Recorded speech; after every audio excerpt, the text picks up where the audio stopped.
All right, here we go. Now I'm going to try not to laugh.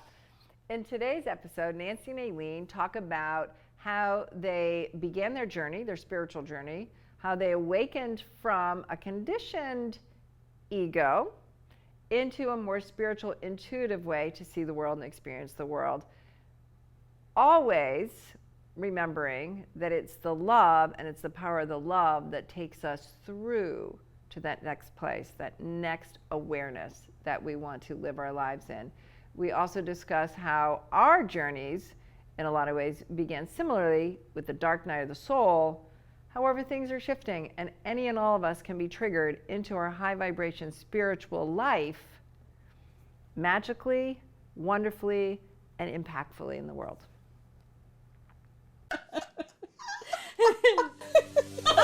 Welcome to Expansive Minds Podcast, Gateway to Freedom, a podcast where two friends, Aileen and Nancy, explore and expand beyond what they think they know in order to live a life of freedom.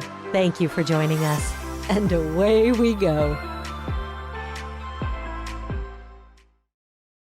Hello. Hello. We're back. Like a cheesy radio DJ. And we're back. That was that Saturday Night Live skit one time. So, all right. We were spitballing some things we can maybe talk about just as Gabby was setting up. So first I'll set the intention. Great. Okay. As always, we are grateful to be here and to be connecting our souls.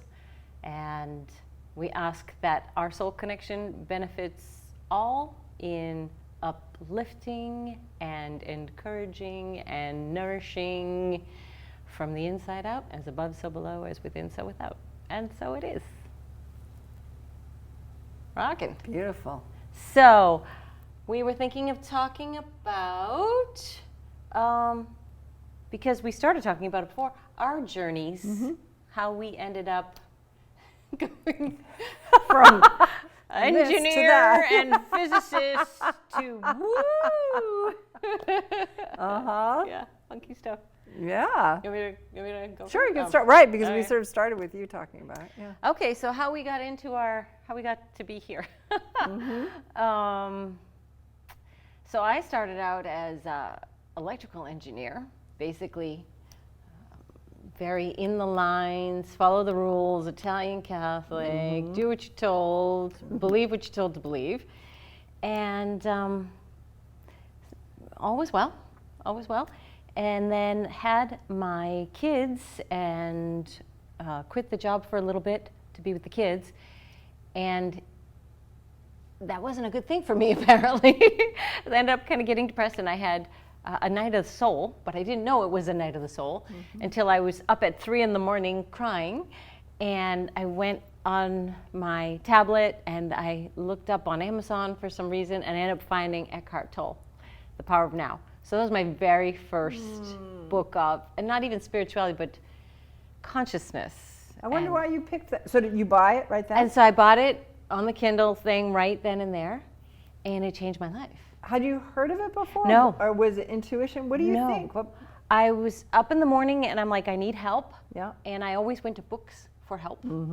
And it was 3 a.m. to 3 a.m, so there was no bookstore. So I went on Kindle, and there was actually like a bumper sticker. Do you remember what you Googled or what you put in? I just went on Amazon and I went on Kindle. Yeah. And there was a bumper sticker. Oh, it was right there.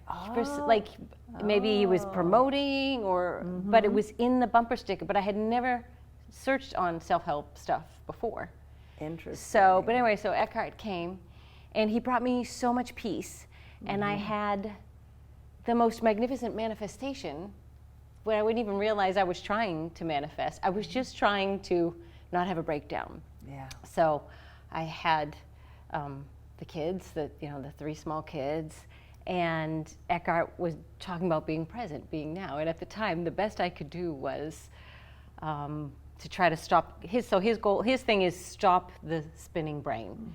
It's your ego and it's not real, and if you can be still and stop this part of the brain, the pineal activates, and then you have your connection to source, and that's where the true peace and divinity and oneness connection is. So in efforts to simply stop my head from spinning, I'm walking across the kitchen floor. I'm grabbing a plate. See, I'm not thinking. I'm just going to do this. I'm grabbing this plate and I'm washing this plate. And that's really all I sort of did, because that was the best I could do. I wasn't doing this evolved advanced thinking. I was just trying not to spin out of control into a depression. And a friend called me out of the blue that I used to work with. And she said, hey, I'm working at this company, I'm going out on maternity leave, and I think you'd be great. And at the time, the money was getting tight, so that was a huge stressor. So money was tight, Jimmy's job was like precarious, the kids were little, I had given up my career, I was out of work for a couple years, because when Colin was born, I retired. And so it was stressful times. So anyway, I start doing this Eckhart stuff, and out of the blue, my friend calls me and she says, hey, I'm going on maternity leave and I think you'd be great in my job. I said, oh, Nicole, I've been out of the market for a couple years. I don't know if they're going to want me. She goes, no, I think you've got the right skill set. And there's a new CEO. So I went in and I met with her and I'm like, I should probably ask for like just this amount of money since I've been out of the market. She's like, I would go high. I think you can offer. Long story short, I walk in, I meet this guy. We are like John and Paul. Like we became like Beatles. Yes. Shake his hand. He's like, okay, you're hired. What do you want for money? Okay, you got it. And then I just had the most like, what? Yeah. And it was the best work experience I had in my entire life. He and I did amazing things with the company. We built it up. We ended up selling it. It was like fantastic. So then ultimately I ended up, when the company got bought, it wasn't as, things changed. And so I ended up going to another startup with a boss who was really intense. And I was like, oh my God, I think I'm going to have to quit. But at the time, the only person that had passed that I knew that really was close with that was my grandmother. So I go to quit. The day I go to quit my job, I feel like I have like water in my ear. I'm afraid this guy is going to try to ruin my career. Right. And so I go to him and I'm like, so yeah, it's just not working out. I'm like, I really don't think. And I'm like trying to talk to my Nana, going, help me out here, help me out. Is this her? Is she in my ear? Like, what is going on? So I resigned. And over the 2 weeks that I gave, I had like 3 job offers when I put the word out, because I had a great network of people. And I was like, I don't know, I might take a little time. I have to figure it out. So last day of my 2-week notice, somebody calls who I hadn't seen in forever. And she said, hey, I'm going to be up in your neck of woods with a buddy of mine. Let's go out for drinks. And she'd never done this. And I said, you know what? I would like to go out for drinks. So she said, we're going to stop in North Andover and see this cool chick, and then we'll go out after, so you can wait for us. So we pull into this apartment in North Andover, and this beautiful woman opens the door, and they say, oh, our buddy Nancy is with us. Do you mind if she just waits in the living room? She said, well, she can come in. And so I'm like, okay, what are we doing? And she said, oh, I'm a medium, and I'm looking around the place, and there's crystals, and there's incense, and there's You're freaked out. And I'm like, oh my God, she's a circus person. Right, she's gonna be lifting the table. Yeah, with her foot that's what I'm seance. thinking, right? Like Whoopi Goldberg, like ooh, And so I'm like, okay. So now I sit in the room with them. So she didn't know I'm coming. Right.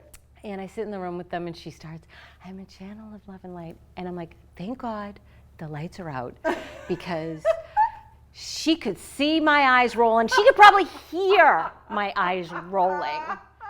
So she sits down, she does her thing, and then she looks at me. Like, I'm like, okay, when's the wine? When are we getting to the wine part? Yeah. And so she points at me and she goes, your grandmother said you did the right thing to quit that job. That was not the job for you. She doesn't want you taking any other job. She wants you to spend time with your children. And that was your angel in your ear, not her. Oh, wow. And wow. Like my world shattered. Yeah. Everything. 100%. I'm an engineer. I'm logical. I'm reasoning. Now my head's like, how did you do that? Did they tell her about me? No, okay, because they didn't. Right. And I'm spinning. And she looked at me and she goes, didn't they tell you what I do? And I go, I just thought we were going out for wine. She goes, girl, I'm good.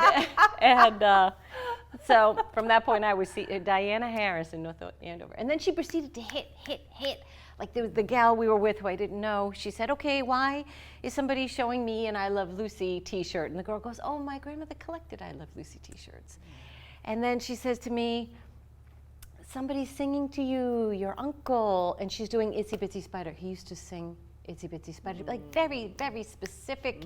And then she said to me, my brother-in-law, my sister's husband, his brother had recently died, but one of the fondest memories I had of him was doing the chicken dance at the wedding. So she looks at me and she goes, okay, I don't get it. Why is Brian showing me a chicken? Oh, like, so she was amazing. Yeah. So I proceeded to then leave there, well, drank. And then I left and I went to the bookstore because now I need to understand. Here I go, engineer, I have to understand. Right. So I look up books on mediumship. Little Catholic Girl is now in the occult section of the bookstore. Right, watch because the lightning. that's where, right. And of course I told my family and they're like, oh, don't go back. Right. Yes, we're not allowed to do that. She's probably the devil. She'll tell you things you shouldn't be hearing. I'm like, I don't think so. Yeah, you're like, I just went there and felt love and felt Yeah, I mean, she started with, I'm a divine light, Archangel Michael, only love lives here, only love is allowed. I mean, it was beautiful prayers.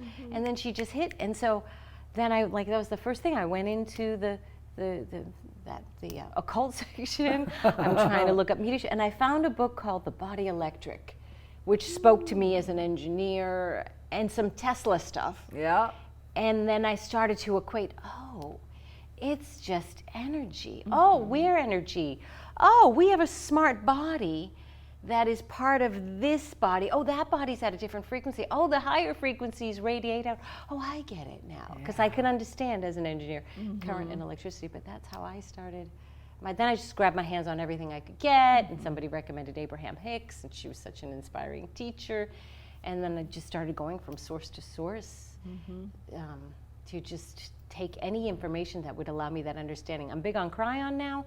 I still can't, that interdimensionality stuff, that's really hard to get my head around. I mean, we're linear. We are 3D linear people, and everything about interdimensionality is non-linear. So that's my latest area of trying to get a little more comprehension on the non-linearity of interdimensionality. Yeah, kind of reality, I suppose, right? Yeah. What's your story? Wow, that's so good. Similar, I will say, throughout my life, and you and I share that Catholic upbringing, there were times when I was I was in a Catholic school, but always questioning. Oh, I never questioned. This, or why this? Oh, see, I never did because I didn't want to go to hell. I didn't question. Yeah, I had this funny sense of a connection to, right, the Jesus and God, and my brain was very logical. And so I was like, well, I'm learning this, and there's all this love thing, and it was the 70s, and we had like folk mass was starting, and it was all like Jesus loves you stuff, you know. So for me, if there was something that didn't have to do with love and it felt like it wasn't fair or right, I would call that out. I would like, well, wait a minute. That would be like, hold on a minute, you know, you said this. I'm very literal and logical. So therefore, this thing that you're doing or saying about other people it's not consistent with what you're telling me this whole Jesus story is about, or that I really felt that like God had my back or Jesus did. I mean, the whole concept, you know, and Mary is this loving, and I'm like, Mary's not going to throw me under a bus. You know, and like when I discovered the spirituality stuff, then it started to make sense. Because I'm like, no, wait a minute. From a scientific perspective, those two frequencies can't coexist. Right. This Faith can't and fear be can't be in the same place. Right. This can't be the all-powerful, high-frequency God source and want to punish me. Right. It's just, it's mathematically impossible. Right. It can't work. Exactly. So growing up, for some reason, I knew to ask that. I just knew over the years, and usually got a pretty good response. I also always had a sense I was a little outside the norm, not like super falling off the planet outside the norm, but people made it clear. Even my parents would say to me, you know, we don't know what planet you came from. Like that was kind of like everyone just understood that Aileen, there was something a little there with where I was at. And when I started going to readers, every single reader, you're not from this planet. And I'm like, what? now I'm an alien? I'm finally discovering this spirituality stuff. I mean, I probably went to 5 or 6 and everyone, oh, you're not from, I'm from a shapeshifter. I'm a shapeshifter planet. So, yeah. It's So, intriguing. all right. So I came like that. Sister. Totally. So there was like, you're from another planet. We don't know what planet you came from, but in a really, in a really loving way. However, if you hear that your whole life, you're like, what is this? You're like, well, I guess it gives me permission too. And there's a part that gives me permission then, right? Yeah, that's the positive don't get sense offended. of, right. It's like, oh, well, then I guess I am. So therefore, I have this, right. The red carpet is rolled out for me to just be and do different. That's awesome. Right? Because that's what you expect and that's what you love about me, right? So I do. all along the way, I'd kind of gone in and out of these things. I had these episodes, meaning experiences where I really had to center and pull out from my heart in a moment. And I kept always choosing that. And somehow I knew enough that if my energy came from my heart and it was combined, now that I know, with my solar plexus, so the heart and the solar plexus, the chakras, the energy coming together, that was the most powerful thing to offer a shift and a change in a system. You instinctively knew how to do that. I just knew it, and I think I'll just tell you this story. Yes. I was at college. I was at UMass Amherst, and I followed my sister because that seemed the easiest. I'm like, I'll go in the dorm she was in, and I'll do this. And it was an all-women's dorm, which was great. And then in my life, there was time where I needed to figure out my own finances. There was some adult situations going on where I was like, okay, I guess I need to find out and make work, school and work and money work for me, because I'm not going to get any help on that. So I became a resident assistant. Okay. All right, I became an RA. Now, the dorm I got assigned to, or that was looking for an RA, was a co-ed dorm. It was in Southwest, which people like Anima House, party. I lived in Southwest, but like in a all-women's nice dorm in Southwest. Okay. So I go out and be wild and then come home to my clean little locked up place. So it was winter session, so I was starting like the second half of the year. And the RA that had been, it never even occurred to me, like, why isn't the RA still there? What happened? I was more like free room and board, like, yes, this is how I can go to school and get some help for that. So when I walked in, I mean, it just smelled like piss and beer, and I would say pee, but it really was like that version of it, And I was like, oh my God, what did I get into? And my dad walked me, and no one else was there yet except for other RAs and the head of residence. And when I got up to the room I was going to be in, the door was all like people had painted swears. It was just like brutal. And I was just like, oh, like, what is happening? And my dad was like, bye, see you. I'm like, okay, see you, Dad. Like, got any paint? Like, what am I doing here? Like, what's happening? Then I found out. So I had a meeting with the head of residence, all the RAs, and the head of residence said, well, the person who had been there had called like security or the police on some of the kids. So it was like this weird power struggle between the RA that was there on that floor and the other students. So they were like, we hate you. And he was worried about, kind of his life a little. And I'm like, oh my God. I'm like, Catholic girl, and went to a small, really nice public high school. And then I went to an all-women's dorm. And now I'm like, what is happening? I just want to be about love. So, so then the night before everybody arrives, the students arrive, the head of residence, we're all having a meeting, and they're like, oh, let's talk. Can we talk to you a little bit afterwards? I'm like, okay.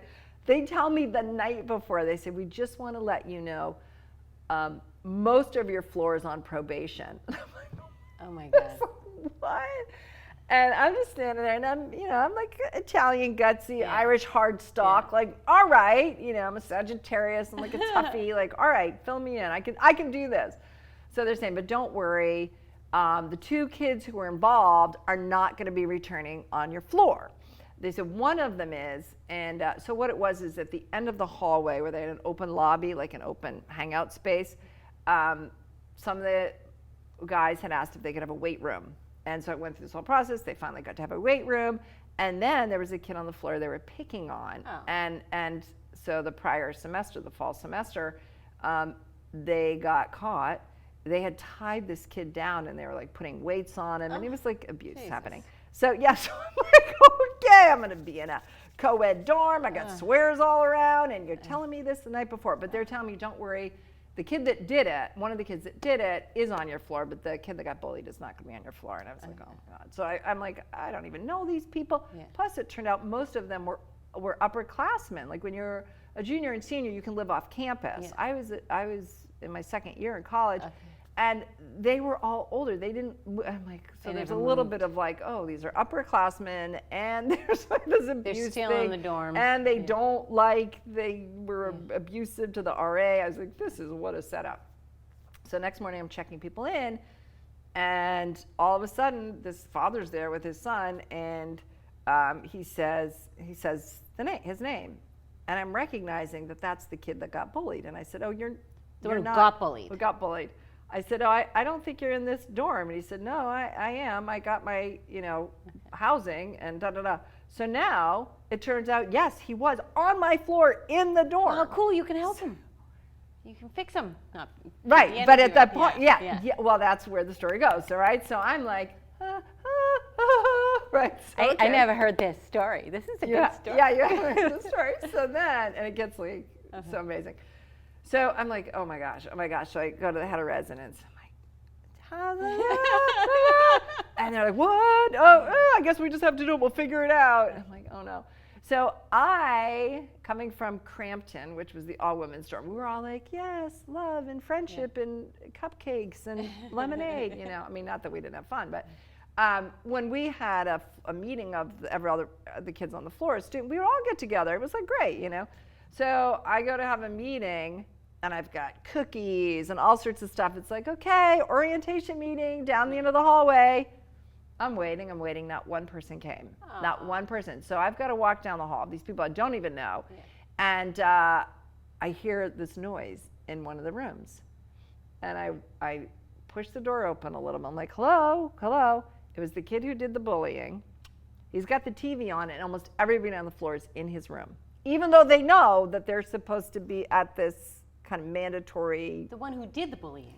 Okay. And I walk in, and then he's got like a stuffed like bird of prey on the top of his like bookshelf, and I'm just like, oh, we're not in Kansas anymore, Toto. So I'm like, how am I going to handle it? So I was like, oh, maybe you didn't notice, huge signs all over, but we have a mandatory meeting, and it's down the hall. And they all look, and they're like, we're not coming. I'm like, okay, this is something. All right, let's see how this is going to work. Yeah. So I have a couple of weeks of just sort of weird uncomfortableness. And it's Valentine's Day is coming up. And it's going to be Valentine's the next, so it's February 13th. And I decided in the day I was going to still be me. Okay. I was going to still be me. Like this entire floor and all of this, you're not going to stop me from being me. Okay. And I thought, I'm going to do what I was planning to do. So at night, when everyone was pretty much just like I waited till like 1 a.m, and I had my own room as a resident, so I got up. And I had cut out hearts, construction paper hearts with their names on it, different pink and red. And I put them on their doors and like taped them so they were kind of like envelopes. And then I filled them with candy. Oh, nice. Because that's what I would do. That's who I am. So then I get back to my room though, and I'm like, it's just like, what's going to happen? What's going to happen? And I waited. I was like, okay, I'm not going to go. I can wait this out until they all leave. I don't want to see them. I don't want to see, like, I'm ready that if I get up the next morning, they're all going to be torn and thrown on the floor. Like, I'm just ready for just like the worst. Anything. So I wait till I hear everybody pretty much leave. And then I'm like, all right. And I'm like booking it out, right? Because I do not want to be made fun of or just be whatever. So later that day, and then I'm out as long as I can. Okay. Later that day, I come home, and everything's up on the doors. I'm like, oh, okay, all right, interesting. And I open my door, and there's a note. And it's the beginning of a scavenger hunt. And it's got this cute little rhyme. and it tells me to go to a certain place. So then I go, and I'm following, and when I go, there's another note. And then when I go, there's another. So I'm walking around, and nobody's on the floor, and I'm like, what's happening? But I'm following it, right? And I'm like, and then this was so interesting. The placement of it could not have been more, now that we know about energy and shifting energy and shamanism and everything. So the last place, well, then it sends me down into the room, the lobby room where the weights had been and all of that, right? And it was empty because they weren't allowed to put anything in it. Like it was like restricted. They blew it. Yeah. Right. So I open the door like to go in, and then it tells me like to close the door, and I'm like, am I gonna be closed in there? Like beat me up, like what's gonna happen? So I go in and I close the door, and behind the door is a handwritten card in this like calligraphy that was, beginner calligraphy, but it was real. I could see the effort. It was this beautiful card, Happy Valentine's Day, blah, blah, blah. And there's a rose. Aww. And I'm like, what? And then I hear these voices.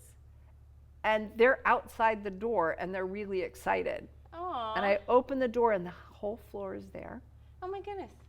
And they're like, Happy Valentine's Day. And I'm standing there with this card, and they're like, the one that got beaten up, his name was Jim. They're like, Jim. And they're all excited, like, Jim did that card. He knows calligraphy. He did the card. And there's Jim, the kid that got bullied, next to the kid Chris that had bullied, and they're standing next to you, and they're smiling, and I've got this rose. I'm just like, what? Like, what just happened?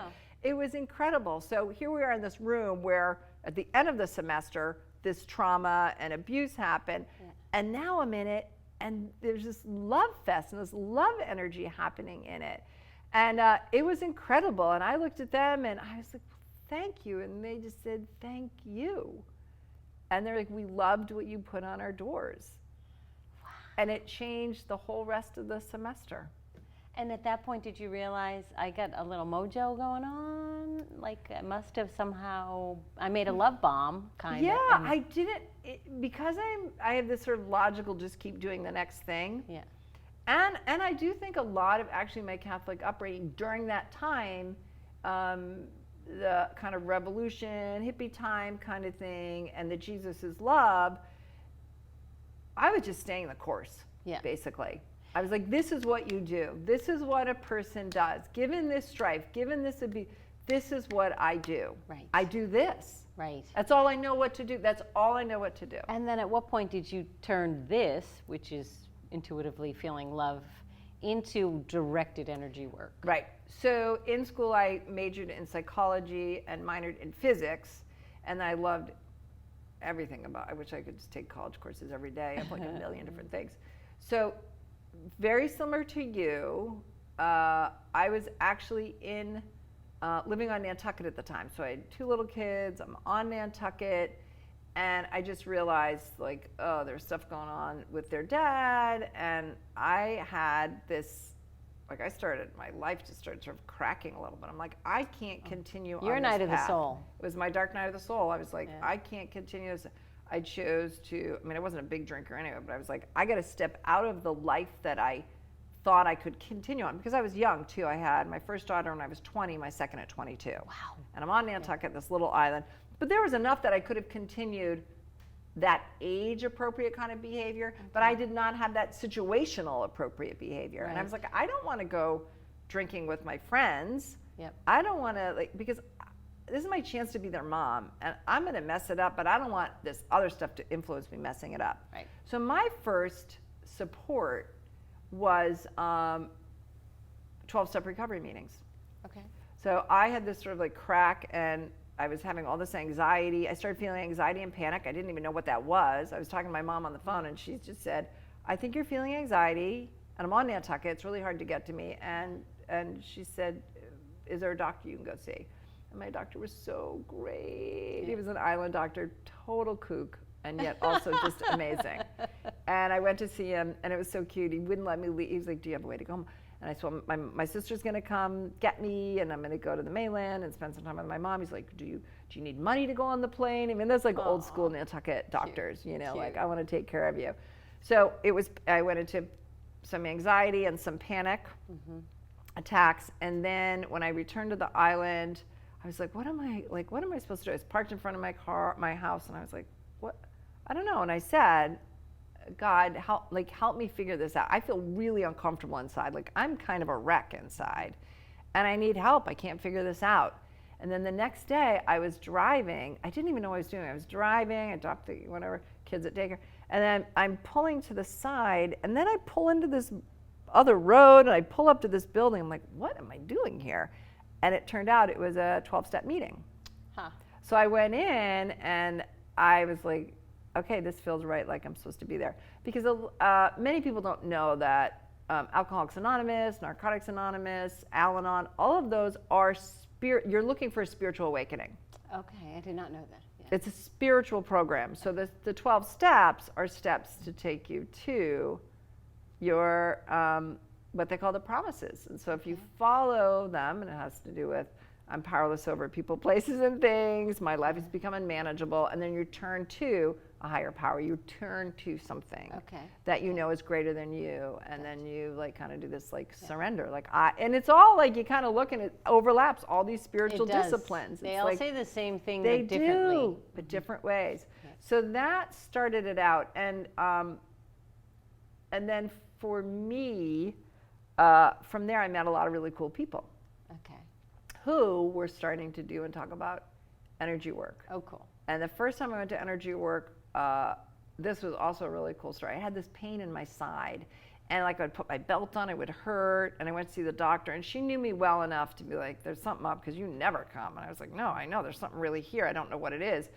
And again, she knew enough to say, well, let's get you an ultrasound. I don't see anything, I don't feel anything, but I believe you. And I was like, yeah, something there. Ultrasound didn't show anything, and I was like, okay. So my friend Kasha, who became my book wizard, she supported me like this whole time. If it wasn't for her and my friend Clore, I would not have gotten to where I was in energy work. She said, well, go see my friend Buzz, who I also knew from some program stuff. So I went to see him. He did polarity. So I laid on the table, and it's a massage table, work table. And he just looked right at me and he said, I didn't say a word to him, and he said, did you get that checked out? And he pointed right to my side. So this was my thing to your, and I said, you see that? He said, yeah, did you get it checked out? I said, yeah, I went to the doctor, they did an ultrasound, they couldn't see anything. He said, all right, just hasn't gotten to that point yet. He goes, we'll get it. And I was like, I don't know. I mean, I was kind of like shaking, like, I don't know what he's talking about or what's going on. So he came, he put his hands on me. I felt it go, brrr, I felt this flutter go across me. Oh, how cool. Disappeared, gone. Nice. Wow. And I thought, oh, there's something here. Okay. Oh, because I'm experiential, and you and I have talked about being skeptics. Yeah. So that we need to experience it, because we're like, I'm not just going to read that and believe you, because I could be making it up in my head. So you need to like lay it on me and lay it on hard. Yeah. And I know. I mean, I went to the doctor for this thing. They couldn't find it, but this guy tells me he can see it. He knows exactly where it is, and then I feel it flutter, move across me, and then it's gone. Wow. Right? So did you say, teach me? Well, then I went to see him a couple more times. I had been in a car accident in high school, always had a bad back, always had back stuff. I realized it was gone. After 6 months, I was like, this thing is gone. Like, what? And then he said, I really want you to go to my teacher. Oh, that's awesome. And through that time, and we can talk other times, but that's when I started getting into the dreaming with a capital D, which a lot of people call journeying. So my friend Kasha, Clore, Buzz, our friend John, Clara, there was a bunch of us that would work on my friend Kasha's table, like the kitchen table. Oh my goodness. She had this big long kitchen table, and we would just we'd take turns lying on it and like stuff is happening, what are we doing? And then from that, working with Buzz, and then with Kasha, her and I just kind of messing around with energy. It was like, whoa, like amazing stuff would happen. And then I did follow Buzz's advice and then go to learn from his teacher, who was working in Concord, New Hampshire at the time, which is when I found my book about ascension, or I saw the book about ascension. That is super cool. Yeah. Well, you talk about being a skeptic and you'd have to prove it. So the way I found you, one of my kids was having a hard time in school and being bullied, and middle school, having a terrible time because middle school is difficult, and was having panic attacks. And it was my friend Kimmy, our dear friend Kimmy, who said, I see this cool lady She's kind of like a psychiatrist, but she's not. She's kind of like an energy worker, but she's not. She's kind of like a shaman. She's kind of like a witch. She's sort of a priestess. And I'm like, you want me to send my kid to this person? So she ended up, she bought 6 visits from you. And she said, I bought you 3, and I bought 3 for your child, because I want you to understand what is going on.